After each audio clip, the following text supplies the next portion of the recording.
Бүгін біз Мирас көкпар етігі шеберханасындамыз. Қазір сіздерді жасалу процесімен түсіндіретін боламыз. Астапқы жұмысты атқаратын осы құрылғы, яғни осындай швейный машинка өзімізбен сатып алынып, осы жерге қойылып, құрастырылып жатқан Мирас көкпар етігінің шеберханасы осы жерде.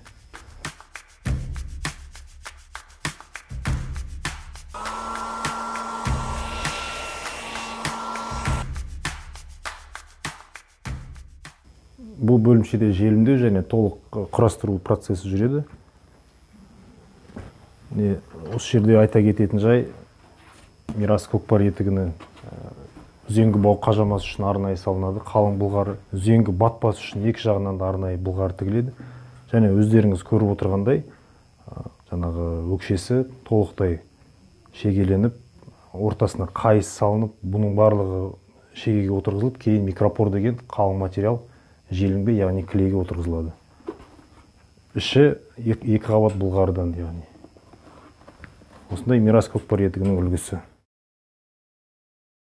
Бұл қондырғыларды, яғни тігін машиналарын барлығын өзіміз сатып алдық, және қосымша 4 жұмысшыға қазір жұмыс орнын беріп, осындай Мирас көкпар етігінің шығарылып, өндірісте шығарылып, одан арғы дамуына осындай жағдай жасап жатырмыз.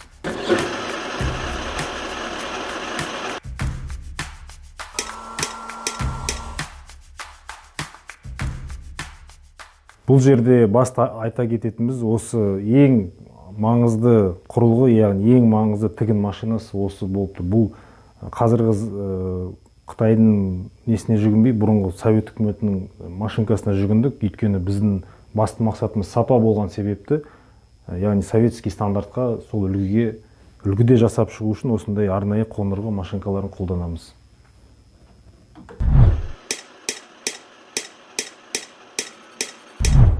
Біз қазір пішу бөлімдеміз, яғни кройный отдел.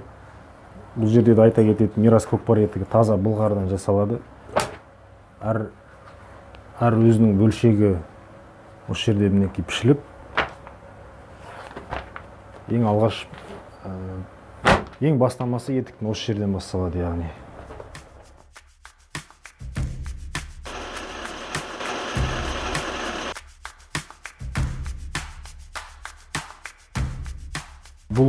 Бұл аппараттың жұмысы жаңағыдай аяққа үзеңгі бау батпас үшін шетін аламыз, яғни бұл жерге бекітілетін материал.